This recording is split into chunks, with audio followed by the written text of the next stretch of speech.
sa pinakamahalagang parte ng ating gabi ngayon. Kaya pwede ba makiusap? Ako ay nag-iisa, kayo ay 1,300. Kaya dapat lahat ngayon ay umupo. Yung mga nasa likod, upo na kayo. Upo. Sige na. Harap kayo. Balik kayo sa mga upuan ninyo. Sige na, lahat yung nasa likod, upo na. Wala akong makikita ang palakat-lakat. Gusto ko pag ako nagsasalita, upo na kayo. Sorry, mo pa sa likod. Dito, may bakante po. Yeah, ito po, ano. Mahirapan ka dyan. Kayo, saan kayo? Balik kayo sa upuan ninyo. Balik sa upuan. Mahirapan kayo dyan. Ano pa, kuya? Sige. Nandito ba yung mga kabataan ngayon na handang makinig sa salita ng Diyos? Nandito ba? Mga kabataan may respeto sa Biblia. Nandito ba? Okay, good. Wala muna CCR, security. Upo muna lahat. Upo, balik. Balik muna lahat. Ito po. Mamaya ng CR. Kayo dyan. Saan kayo nakaupo? Balik kayo. Sige, hindi ako magsisimula. Dito, marami kang upuan, no? Imposible mo lang upuan yan. Bilang kayo rito. Bago kayo pumasok, naka-ready na yan. Dito. Kayo, upo kayo. Hindi ako magsisimula. Pag hindi nyo ako susundin, abutin tayo ng alas 12 ng gabi rito kahit wala na akong boses. Sige. Kaya kung nakikipagbiruan, kuhain yung upo, hindi tayo magsisimula, nagabihin tayo. Okay, so ako po si Pastor Roger. At the same time, ako po ang speaker ninyo ngayong gabi. Gusto ko po, pag ako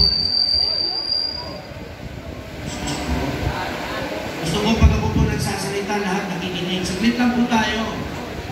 Kasi ngayong gabi ito, lahat po ng ginawa natin, galing ng mga drama natin, ano? Galing ng dancer, galing ng banda, palakpakan na natin yung mga volunteer natin.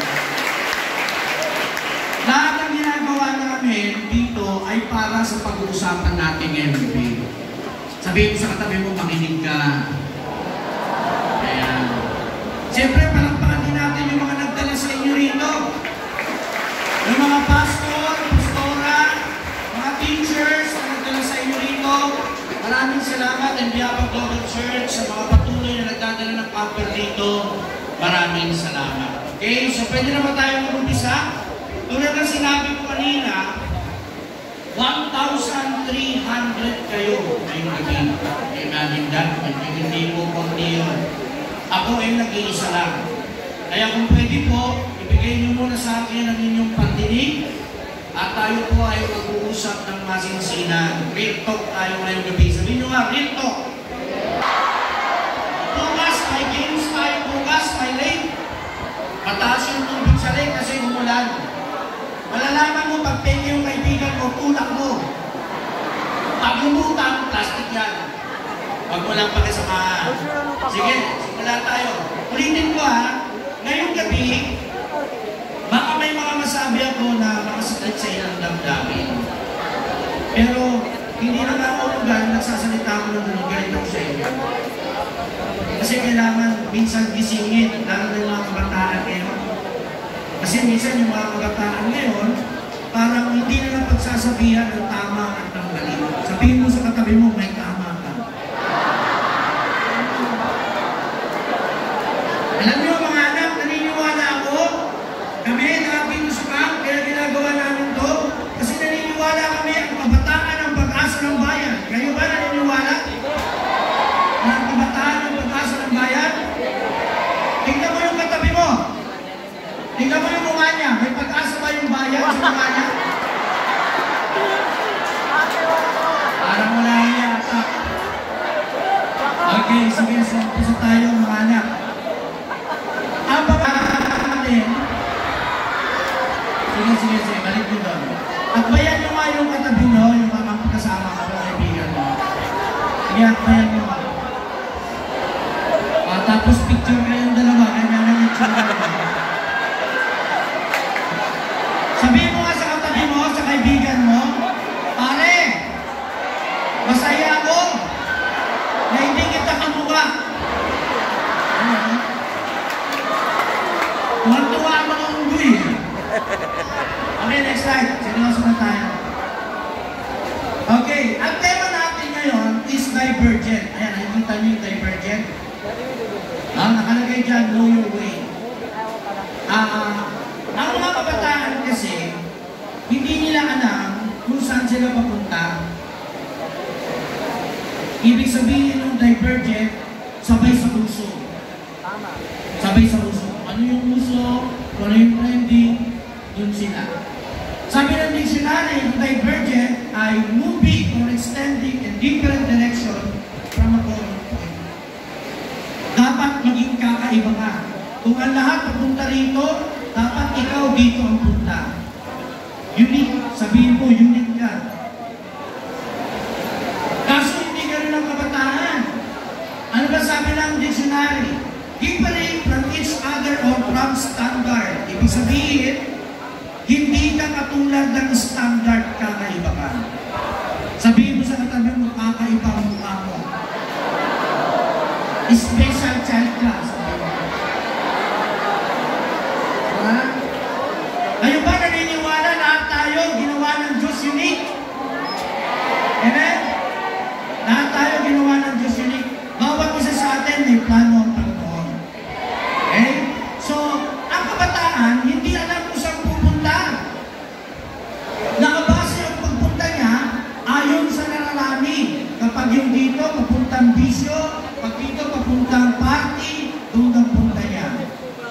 Kanya na sinabi ko kung ano yung trending, kung ano yung uso, doon siya. Kaya ngayong gabi, yun ang pag-uusapan natin ngayong gabi. Yung mga lugar o yung mga daan na akala ng kabataan, magiging maganda siya o maganda yung patutunguhan, pero yun pala, patungo ay ng pamakan. Next slide, kung sabi ng verse. Kasi sabi ng Proverbs 14 verse 12, there is a way which seemeth right unto a man, but the end thereof are the ways of death. Meron daw mga daan. Kaya mapapansin nyo, yung stage natin, yung lugar natin, parang highway, parang daan, parang driving school. Di ba kanina, bago nagsimula yung program, ano sabi ni Pastor Vincent? Kabataan, hanapin mo ang tamang daan sa pagbabago. Dapat ang kabataan, hanapin ang tamang daan sa pagbabago. Hindi porque yung karamihan doon papunta, akala mo okay, yung pala, ang pagtutunguhan doon, mapakmakan. No? Minsan ako naging katulad din ninyo kabataan. Mapusot. Kanina dito, grabe yung hataw ng mga nagsasayaw dito. Palong-palo. Sabi mo sa katabi mo, palong-palo ka.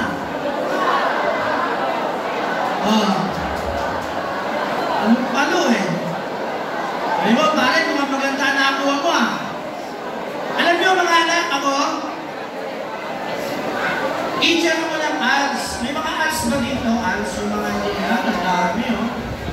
Nung isang araw, puro mga taga-ALS yung nandito, dala-dala namin. Kaya ibasa sila. Teacher ako ng ALS. Alam nyo yung mga estudyante, yung mga kabataan ngayon na maingay, magulo, yun yung mas may mga tinatawag ng malalim ng problema. Tignan mo yung katabi mo. Mukha lang masaya yan. Pero si kuyang depressed yan, tsaka si ating depressed. Sabihin mo nga, huwag ka nang malungkot. Malalaman na natin ngayong gabi ang tamang daan. Next slide. Ayan. Ang sabi ng Bible, lumakad daw tayo huwag doon sa makipot na maluwag na daan, bagkos lumakad tayo doon sa maluwag, ay sa makipot na daan. Kasi marami sa mga tao ngayon, lumalakad sa mga malalawak na daan, akala nila, kasi pagka lahat papunta doon, okay. Pero hindi nila alam, kung pupuntahan doon, ay nakikita na. Anong meron dyan, mga tol? Anong meron? Ha? Gusto niyo, Mike?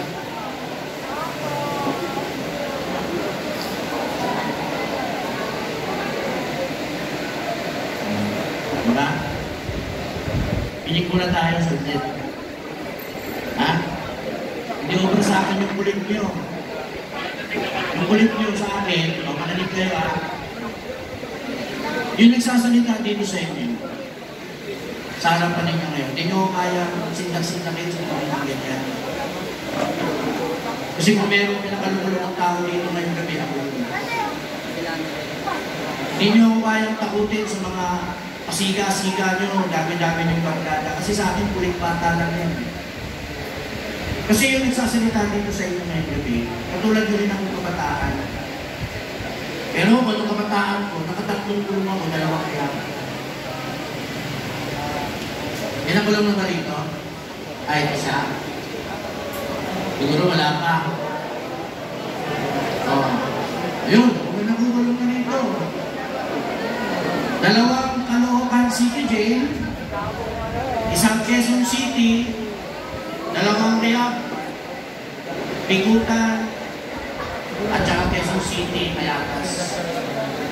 19 years ago, naglaro sa kanyang buhay ng ulan ninyo. Barkada, sika-sika. Kaya ngayong gabi, lahat kami, karamihan ng mga nandito, may mga dating buhay din yung mga yan, yung mga volunteer, yung mga nandito. Kaya kami nandito kasi gusto namin makilala nyo yung tamang daan. Kasi minsan, galing kami dyan sa daan na dinaanan ninyo. Hindi nakakatawa yun. Hindi masarap pagulong. Diba? O saan? Saan nagulong? Saan sa kalungan? Sa kalungan tayo. Hindi. Ano ba? Kunding, paala. Alam nyo, huwag nyo matakutan yung mga nagugulong na maraming tattoo. Kasi yung nagugulong na maraming tattoo, laruan lang namin sa lubrin. Ang katakutan nyo, yung mga nagugulong, lumalabas, walang tattoo. Kasi ibig sabihin, sa loob, malakas ang pira nyo. Yung mga prate-praterin na yan, di ako kitinabutan sa inyo. Kahit dito mo yun, mga kasila-sila yung mga. Ako, isa lang ang plat namin nun, 13 Judas, hindi nila 13 Judas. Doon galing ang PBS, doon na. Sabi ko sa 13. Kaya nga, ngayong gabi, mga anak, nagsasalita ako sa inyo ngayon, hindi dahil sa posisyon, kundi dahil sa pinanggalingan ko. Kasi ayaw kong panggalingan nyo yung pinanggalingan ko. Hanggang may pagkakataon pa, yung daan na makipot, na daan na binibigay ng Panginoon sa inyo ngayong gabi, ito na yung pagkakataon. Kaya hanggang maaari, makinig muna tayo. Next slide. Ano sabi ng Bible? I am the way, the truth, and the life. Kanina, kinakanta nyo yan eh. Galing nung kanta eh. May sumisigaw pa, may papikit-pikit pa eh. You are the way, the truth, and the life. Tapos bukas, chochoki ka lang.